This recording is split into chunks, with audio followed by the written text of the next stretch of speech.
ನಮಸ್ಕಾರ ವೀಕ್ಷಕರೇ, ಜನರ ಕೂಗು ನ್ಯೂಸ್ಗೆ ಸ್ವಾಗತ. ವಾರ್ತೆಗಳ ಮುಖ್ಯಾಂಶಗಳು. ಕುಡಿಯುವ ನೀರು ಒಳಚರಂಡಿ ಯೋಜನೆ ಸರ್ಕಾರಕ್ಕೆ 66.78 ಕೋಟಿ ರೂಪಾಯಿ ಮರು ಪ್ರಸ್ತಾವನೆ ಸಲ್ಲಿಕೆ. ವಾರ್ತೆಗಳ ವಿವರ. ಮುದ್ದೇಬಿಹಾಳ ಪಟ್ಟಣದ ಕುಡಿಯುವ ನೀರು ಮತ್ತು ಒಳಚರಂಡಿ ಯೋಜನೆಗೆ ಈ ಹಿಂದಿನ ಸರ್ಕಾರದಲ್ಲಿ 38.59 ಕೋಟಿ ರೂಪಾಯಿ ಮಂಜೂರಾಗಿತ್ತು. ಅಷ್ಟು ಹಣ ಯುಜಿಡಿ ಕಾಮಗಾರಿಗೆ ಸಾಲುತ್ತಿಲ್ಲ. ಈ ಹಿನ್ನೆಲೆಯಲ್ಲಿ ಯೋಜನೆ ವೆಚ್ಚ ಹೆಚ್ಚಳವಾಗಿದ್ದು 66.78 ಕೋಟಿ ರೂಪಾಯಿ ಮರು ಪ್ರಸ್ತಾವನೆ ಸಲ್ಲಿಸಲಾಗಿದೆ ಎಂದು ಶಾಸಕ ಎಸ್ ಪಾಟೀಲ್ ನಡವಳ್ಳಿ ತಿಳಿಸಿದರು. ಇನ್ನ ಯುಜಿಡಿಗೆ ಒಳಚರಂಡಿಗೆ ಸಂಬಂಧಪಟ್ಟಂತೆ ಕಳೆದ 3-4 ವರ್ಷಗಳ ಹಿಂದೆನೆ ಈ ಒಂದು ಯುಜಿಡಿಗೋಸ್ಕರ ಒಂದು ಅಪ್ರೂವ್ ಮಾಡಿದ್ರೆ ಟೆಂಡರ್ ಕರೆದಿದ್ರು. ಅವತ್ತಿಂದ ವ್ಯಾಲ್ಯೂ ಎಷ್ಟಿತ್ತು ಅಂದ್ರೆ ಸುಮಾರು 38,59,00,000 ಅವರು ಟೆಂಡರ್ ಅಪ್ರೂವ್ ಆಗಿದೆ ಅವತ್ತಿನ ಕಾಲದಲ್ಲಿ. ಬಟ್ ಅಷ್ಟಕ್ಕೆ ಕೆಲಸ ಮುಗಿತಲ್ಲ. ಈಗ ನಮ್ಗೆ ಇಡೀ ಯುಜಿಡಿ ಕೆಲಸ ಮುಗಿಬೇಕು ಅಂದ್ರೆ ಇದನ್ನು ಜಾಸ್ತಿ ದುಡ್ಡು ಬೇಕು. ಈಗಾಗಲೇ ನಾನು ಬಂದ ಮೇಲೆ ಅಧಿಕಾರಿಗಳಿಗೆ ಹೇಳಿ ರಿವೈಸ್ಡ್ ಎಸ್ಟಿಮೇಟ್ ಅನ್ನ ಸರ್ಕಾರಕ್ಕೆ ಕಳಿಸಿದರು.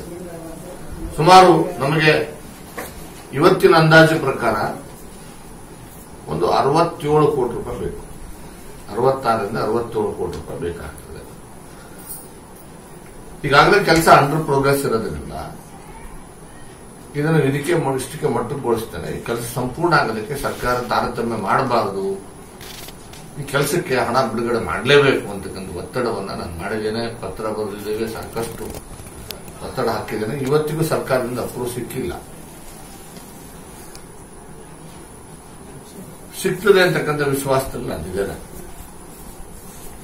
ಇದರಲ್ಲಿ ಬಹಳ ಪ್ರಮುಖವಾಗಿರತಕ್ಕಂಥದ್ದು ರಸ್ತೆಗಳು ಏನು ಈ ಟೆಂಪರರಿ ಡ್ಯಾಮೇಜ್ ಆಗಿರುವಂತಹ ರಸ್ತೆ. ಸುಮಾರು 15.7 ಕಿಲೋಮೀಟರ್ ರಸ್ತೆ ಡ್ಯಾಮೇಜ್ ಆಗಿದೆ ಟೋಟಲ್, ಇವರ ಒಂದು ಎಸ್ಟಿಮೇಟ್ ಪ್ರಕಾರ. ಅದು ಗ್ರೌಂಡ್ ಅಲ್ಲಿ ಹೋದಾಗ ಇನ್ನೂ ಸ್ವಲ್ಪ ಹೆಚ್ಚಿಗೆ ಆಗ್ಬಹುದು, ಇಲ್ಲ ಅಂತ ಹೇಳುತ್ತೆ. ಅದರಲ್ಲಿ 5.7 ಕಿಲೋಮೀಟರ್ಸ್ ಈಗ ಇಮಿಡಿಯೇಟ್ ಮಾಡ್ತಾ ಇದೆ. ಯಾಕಂದ್ರೆ ಬಜೆಟ್ ಇರೋದೇ ಅಷ್ಟಿದೆ, ಅಷ್ಟನ್ನ ಮಾಡಬೇಕು ಅಂತಿದೆ. ಉಳಿದನ್ನ ನಂತರ ಮಾಡ್ತಕ್ಕಂಥ ಕೆಲಸ ನಾವು ಮಾಡಿಕೊಡ್ತೇವೆ. ಆಮೇಲೆ ಕುಡಿಯೋ ನೀರಿನ ಬಗ್ಗೆ 24x7 ಕುಡಿಯೋ ನೀರಿಗೆ ಸುಮಾರು 42 ಕೋಟಿ ರೂಪಾಯಿಗಳ ಪ್ರಾಜೆಕ್ಟ್ ಅನ್ನ ರೆಡಿ ಮಾಡಿ ನಾನು ಸರ್ಕಾರಕ್ಕೆ ಸಬ್ಮಿಟ್ ಮಾಡಿದ್ದೇನೆ. ನನಗೆ ಆಶ್ಚರ್ಯ ಅನಿಸೋದೇನಂದ್ರೆ ಇದು ತಾಳಿಕೋಟೆ ಮುದ್ದೇಬಾಳದು ಪ್ರಾವಿಷನ್ ರೆಡಿ ಮಾಡಿ ಪ್ರಾಜೆಕ್ಟ್ ಸಬ್ಮಿಟ್ ನಾವು ಎಲ್ಲರಿಗಿಂತ ಫಸ್ಟ್ಗೆ ಮಾಡಿದ್ವಿ. ಆದ್ರೆ ನಮಗೆ ಅಪ್ರೂವ್ ಮಾಡಲ್ಲ. ನಮಗೇನ್ ಹೇಳ್ತಾರೆ, ಫೈನಾನ್ಸ್ ಇಲ್ಲ, ಇನ್ನೊಂದಿಲ್ಲ, ಏನೋ ಒಂದು ಕಾರಣ ಇರುತ್ತೆ. ಆದ್ರೆ ಆಡಳಿತ ಪಕ್ಷದ ಶಾಸಕರು ಎಲ್ಲಿ ಮಂಡನೆ ಮಾಡ್ತಾರೆ ಅದಕ್ಕೆ ಅಪ್ರೂವ್ ಮಾಡ್ಕೊಡ್ತಾರೆ. ಉದಾಹರಣೆಗೆ ಸಿಂಧಿಗೆ 96 ಕೋಟಿಗೆ ಅಪ್ರೂವ್ ಮಾಡ್ತಾರೆ. ನಾವು ಕೊಟ್ಟರೆ ನಮ್ದನ್ನ ರಿಜೆಕ್ಟ್ ಮಾಡ್ತಾರೆ. ನಾನು ಅದನ್ನು ಕ್ವಶನ್ ಮಾಡಿ ನಾನು ಎಲ್ಲಿ ತನಕ ಹೇಳಿದ್ದೀನಿ ಅಂದ್ರೆ, ಈ ರೀತಿ ಯುಜಿಡಿ ವರ್ಕ್ ನ ರಿವೈಸ್ಡ್ ನೀವು ಎಸ್ಟಿಮೇಟ್ ಮಾಡಕ್ಕೆ ಅಪ್ರೂವ್ ಕೊಡೋದಾದ್ರೆ, ನಮಗೆ ಕುಡಿಯೋ ನೀರಿನ ವಿಷಯದಲ್ಲಿ ನೀವು ತಾರತಮ್ಯ ಮಾಡೋದಾದ್ರೆ, I have to go to PI, to the court, by the people, against the government. ಬಿಟ್ಟರೆ ಬೇರೆ ನನಗೆ ದಾರಿ ಇಲ್ಲ. ನಿಮ್ಮನ್ನ ನಾನು ಕೋರ್ಟ್ಗೆ ಎಳಿಬೇಕಾಗ್ತದೆ ಅನ್ನೋ ಮಟ್ಟಕ್ಕೂ ಕೂಡ ನಾನು ಅಧಿಕಾರಿಗಳಿಗೆ, ಮೇಲ್ಮಟ್ಟದ ಅಧಿಕಾರಿಗಳಿಗೆ ಮತ್ತು ಮಂತ್ರಿಗಳಿಗೆ ಕಳಿಸ್ತಕ್ಕಂಥ ಕೆಲಸ ಮಾಡಿದ್ದೇನೆ. ಪಟ್ಟಣದ ಮಾರುತಿನಗರದಲ್ಲಿ ಯುಜಿಡಿ ಕಾಮಗಾರಿ ವೇಳೆ ಹಾಳಾದ ರಸ್ತೆಗಳ ಸುಧಾರಣೆ ಕಾಮಗಾರಿ ಚಾಲನೆ ನೀಡಿದ ಬಳಿಕ ನಿವಾಸಿ ದೋರ್ನಳ್ಳಿ ಅವರ ನಿವಾಸದಲ್ಲಿ ಸುದ್ದಿಗೋಷ್ಠಿಯಲ್ಲಿ ಅವರು ಮಾತನಾಡಿದರು. ಸಾರ್ವಜನಿಕರ ಹಿತದೃಷ್ಟಿಯ ಕೆಲಸಕ್ಕೆ ಬೇರೆಯವರ ಮಾತು ಕೇಳಿಕೊಂಡು ಅಪಪ್ರಚಾರ ನಡೆಸಿ ಅಡ್ಡಿ ಮಾಡಿದರೆ ಸುಮ್ಮನಿರದೆ ಕಾನೂನು ಕ್ರಮಕ್ಕೆ ಮುಂದಾಗಿ ಕೆಲಸ ಮಾಡಿಸುವುದು ಅನಿವಾರ್ಯವಾಗುತ್ತದೆ ಎಂದು ಶಾಸಕರು ಪ್ರಶ್ನೆಯೊಂದಕ್ಕೆ ಉತ್ತರಿಸಿದರು. ಇಲ್ಲ ಅಂತಂದ್ರೆ ರಸ್ತೆ ಅಭಿವೃದ್ಧಿ ಮಾಡಲಿಕ್ಕೆ ಹೇಗೆ ಸಾಧ್ಯ? ಊರ ಅಭಿವೃದ್ಧಿ ಆಗೋದ್ರೆ ಎಲ್ಲಿದಾಗ್ತದೆ? ಈಗ ನೀವು ಬಸ್ ಸ್ಟ್ಯಾಂಡ್ ಮುಂದೆ ಒಂದ್ ಕಡೆ ಆಟೋ ಸ್ಟ್ಯಾಂಡ್ ಮಾಡಬೇಕು, ಇನ್ನೊಂದ್ ಕಡೆ ಬೇರೆ ಬೇರೆ ಊರುಗಳಿಂದ ಖಾಸಗಿ ಬಸ್ಗಳು ಇನ್ನೊಂದು ಬರ್ತವೆ, ಅವಕ್ಕೊಂದು ಸ್ಟ್ಯಾಂಡ್ ಮಾಡ್ಬೇಕು. ಅಲ್ಲಿ ಇಳಿಸೋದು ಏರ್ಸೋದು.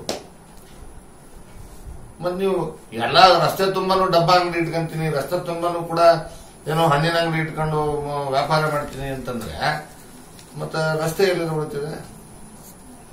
ಅಟ್ಲೀಸ್ಟ್ ಎಷ್ಟು ರಸ್ತೆ ಇದೆ ಅಷ್ಟಕ್ಕಾದ್ರೂ ಅವಕಾಶ ಕೊಟ್ರೆ ಉತ್ತಮವಾದಂತ ರಸ್ತೆ ನಿರ್ಮಾಣ ಮಾಡಲಿಕ್ಕೆ ಸಾಧ್ಯ ಆಗ್ತದೆ.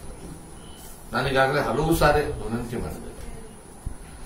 ನಮಗೆ ಅಷ್ಟು ಮಿಕ್ಕಿ ಯಾರಾದ್ರೂ ತೊಂದರೆ ಮಾಡಕ್ ಬಂದ್ರೆ ಇನ್ನು ಮೇಲೆ ಕಾನೂನು ರೀತಿಯಾದಂತಹ ಕ್ರಮ ತಗೊಳ್ಳದೆ ಬೇರೆ ಮಾರ್ಗ ಇಲ್ಲ ನಮಗೆ.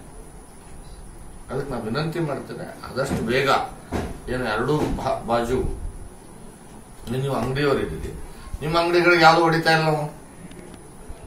ನಿಮ್ಮ ಅಂಗಡಿಗೆ ತೊಂದರೆ ಮಾಡ್ತಾ ಇಲ್ಲ. ನೀವು ತೊಂದರೆ ಮಾಡದೇ ಇದ್ರು ನೀವ್ಯಾಕೆ ತೊಂದರೆ ಮಾಡ್ತೀರಿ?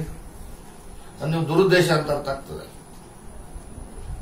ಈಗ ನೀವು ದುರುದ್ದೇಶದಿಂದ ಏನಾದ್ರು ತೊಂದರೆ ಮಾಡಕ್ ಹೋದ್ರೆ, ಯಾವ್ದೋ ಒಂದು ರಾಜಕೀಯ ಉದ್ದೇಶಕ್ಕೋ ಎರಡಳ್ಳಿಯವ್ರಿಗೆ ಹೆಸರು ಬಂದ್ಬಿಡ್ತದೆ ಅಂತ ಹೇಳಿ ಯಾರಾದ್ರೂ ಕೆಲವರು ಕುಚೋದ್ಯರು ನಿಮಗೇನಾದ್ರು ಪ್ರಚೋದನೆ ಮಾಡ್ತಾ ಇದ್ರೆ ಅದನ್ನ ನೀವು ಮುಂದೆ ಇಟ್ಕೊಂಡು ಬಂದ್ರೆ ಕಾನೂನು ಪ್ರಕಾರ ನಿಮ್ಮ ಮೇಲೆ ಕ್ರಮ ತಗೊಳ್ಬೇಕಾಗ್ತದೆ. ನಗರದಲ್ಲಿ ಸ್ವಚ್ಛತೆ ಕಾಪಾಡಲು ವಿಶೇಷ ಅಭಿಯಾನವನ್ನು ಪುರಸಭೆ ಸದಸ್ಯರೊಂದಿಗೆ ಸೇರಿಕೊಂಡು ನಡೆಸುತ್ತೇನೆ. ಆಗ್ಬೇಕಾದಂತ ಒಂದು ಕೆಲಸಗಳು, ಅದ್ರ ಜೊತೆಗೆ ಸ್ವಚ್ಛತೆ ಬಹಳ ಇಂಪಾರ್ಟೆಂಟ್. ನಗರದಲ್ಲಿ ಸ್ವಚ್ಛತೆ ಆಗೋದು. ನಾನು ಈಗಾಗಲೇ ರಿವ್ಯೂ ಮೀಟಿಂಗ್ಸ್ ಮಾಡಿದ್ದೇನೆ. ಆದಷ್ಟು ಬೇಗ ನಮ್ಮ ವಾರ್ಡ್ ಮೆಂಬರ್ಸ್ಗಳಿಗೆ, ಪ್ರತಿಯೊಬ್ಬ ವಾರ್ಡ್ ಮೆಂಬರ್ಗೂ ಕೂಡ ನಾನು ಈಗಾಗಲೇ ನಮ್ಮ ಪಕ್ಷದ ವಾರ್ಡ್ ಮೆಂಬರ್ಗಳಿಗೆ ಜವಾಬ್ದಾರಿ ಕೊಟ್ಟಿದ್ದೇನೆ. ಬೆಳಗ್ಗೆ ಇರುವಂತಹ ಪುರಸಭೆಯಲ್ಲಿರ್ತಕ್ಕಂಥ ಏನು ಕಸ ಗುಡಿಸುವಂತ ಏನಿದ್ದಾರೆ ಲೇಬರ್ಸ್ ಇದ್ದಾರೆ, ಅದರಲ್ಲಿ ಒಂದು 5 ಟೀಮ್ ಮಾಡಬೇಕು ಅಂತ ಹೇಳಿದ್ದೀನಿ. 10 ಬಂದಿದ್ದು ಒಂದು 5 ಟೀಮ್ ಮಾಡಿ 5 ವಾರ್ಡ್ಗಳಿಗೆ ಒಂದಿನ ಆ ವಾರ್ಡ್ ಮೆಂಬರ್ ಫಸ್ಟ್ ಜೊತೆಗೆ ಇರಬೇಕು. ಬೆಳಗ್ಗೆ 5 ಗಂಟೆಗೆ ವಾರ್ಡ್ ಮೆಂಬರ್ ರೆಡಿ ಇರಬೇಕು. ನಾನು ಕೂಡ ಒಂದೊಂದು ವಾರ್ಡ್ಗೆ ಪ್ರತಿನಿತ್ಯ ಒಂದೊಂದು ವಾರ್ಡ್ಗೆ ನಾನು ಕೂಡ ಬರ್ತೀನಿ. ದಿನ 5 ವಾರ್ಡನ್ನ ನಾವು ತಗೊಂಡು ನೀಟಾಗಿ ಒಂದು ಕಡೆಯಿಂದ ಸ್ವಚ್ಛ ಮಾಡ್ತಾ ಹೋಗ್ತೀವಿ. ಇದೇ ವೇಳೆ ಸುದ್ದಿಗಾರೊಬ್ಬರ ಪ್ರಶ್ನೆಗೆ ಮಾತನಾಡಿದ ಶಾಸಕರು, ಮಾಜಿ ಶಾಸಕರ ಬಗ್ಗೆ ನನಗೇನೂ ಕೇಳಬೇಡಿ, ನಾನು ಯಾವುದೇ ಪ್ರತಿಕ್ರಿಯೆ ನೀಡುವುದಿಲ್ಲ. ಅವರು ಮಂಜೂರಿ ಮಾಡಿಕೊಂಡು ಬಂದ ಯೋಜನೆಗಳಿಗೆ ಸ್ವಾಗತ. ಡಿಪಿಆರ್ ನಲ್ಲಿ ದೊರೆತಿರುವ ಅಂಕಿ ಸಂಖ್ಯೆ ತಮ್ಮೆದುರು ಹೇಳಿದ್ದೇನೆ. ಇದಕ್ಕಿಂತ ಹೆಚ್ಚಿಗೆ ನನಗೇನು ಗೊತ್ತಿಲ್ಲ ಎಂದು ತಿಳಿಸಿದರು. ನೋಡ್ರಿ, ನಾನು ಅವ್ರು ಏನ್ ಹೇಳಿದಾರೋ ನನಗೆ ಗೊತ್ತಿಲ್ಲ. ಅದ್ರ ಬಗ್ಗೆ ನಾನು ಪ್ರತಿಕ್ರಿಯೆ ಕೊಡಲ್ಲ. ನನ್ನ ಹತ್ರ ಏನ್ ದಾಖಲಾತಿ ಇರೋದು ಹೇಳ್ತೀನಿ. ನನಗೆ ದಾಖಲಾತಿ ಇರೋ ಪ್ರಕಾರ ಡಿಪಿಆರ್ ಬುಕ್ ನೋಡಿ ಬರ್ಕೊಂಡು ಹೇಳ್ತಾ ಇದೀನಿ. ನಾನು ಡಿಪಿಆರ್ ಪ್ರಕಾರ 38.59 ಕೋಟಿ ಸ್ಯಾಂಕ್ಷನ್ ಆಗಿತ್ತು. ಅದರಲ್ಲಿ ಸಾಲದಿಲ್ಲ. ಸುಳ್ಳು ಮಾಹಿತಿ ಗೊತ್ತಿಲ್ಲ ರೀ ನನಗೆ, ಅದ್ರ ಬಗ್ಗೆ ನಾನು ಮಾತಾಡೋದಿಲ್ಲ. ಒಂದ್ ನಿಮಿಷ ರೀ, ನಾನು ಒಂದು ಮಾತಾಡ್ತೇನೆ. ಈಗ ನನಗೆ ಅದು ಜಾಸ್ತಿ ಆಗಿತ್ತು, ಏನಾಗಿತ್ತು, ಅವ್ರು ಸುಳ್ಳು ಹೇಳೋರು, ಕರೆ ಹೇಳೋರು, ನಾನು ಅವ್ರ ಬಗ್ಗೆ ಪ್ರತಿಕ್ರಿಯೆ ಮಾಡೋದು. ನೀವು 10 ಸಾವಿರ ಪ್ರಶ್ನೆ ಕೇಳಿದ್ರು ಅವ್ರ ಬಗ್ಗೆ ನಾನು ಪ್ರತಿಕ್ರಿಯೆ ಮಾಡೋದು. I don't want to take it this things to the political thing. ಅಭಿವೃದ್ಧಿ ವಿಷಯದಲ್ಲಿ ನಾನು ಅವ್ರನ್ನ ಎಳೆಯಕ್ಕೂ ಹೋಗಲ್ಲ. ಇರೋ ಸತ್ಯ ಅಷ್ಟೇ ಹೇಳ್ತೀನಿ. ಅವ್ರ ಕಾಲದಲ್ಲಿ ಅವ್ರೇನು ಅಪ್ರೂವ್ ಕೊಡಿಸಿದ್ರೆ ಅದಕ್ಕೆ ಅವ್ರಿಗೆ ಧನ್ಯವಾದ. ಅವ್ರೇನ್ ಮಾಡಿಲ್ಲ, ಏನ್ ಮಾಡಿದ್ರು ಅನ್ನೋದು. ಸುದ್ದಿಗೋಷ್ಠಿಯಲ್ಲಿ ಪುರಸಭೆ ಸದಸ್ಯರಾದ ಸದಾಶಿವ ಮಾಗಿ, ಬಸವರಾಜ ಮುರಾಳ್, ಸಂಗಮ ದೇವರಹಳ್ಳಿ, ಸಹನಾ ಬಡಿಗೇರ್, ಮಾಜಿ ಸದಸ್ಯ ಮನೋಹರ್ ತುಪ್ಪದ ಮತ್ತಿತರರು ಇದ್ದರು. ಇನ್ನಷ್ಟು ಸುದ್ದಿಗಾಗಿ ನೋಡ್ತಾ ಇರಿ ಜನರ ಕೂಗು ಯೂಟ್ಯೂಬ್ ಚಾನಲ್. ಇದು ನಿಮ್ಮದೇ ಧ್ವನಿ. ಸಬ್ಸ್ಕ್ರೈಬ್ ಮಾಡಲು ಮರೆಯಬೇಡಿ.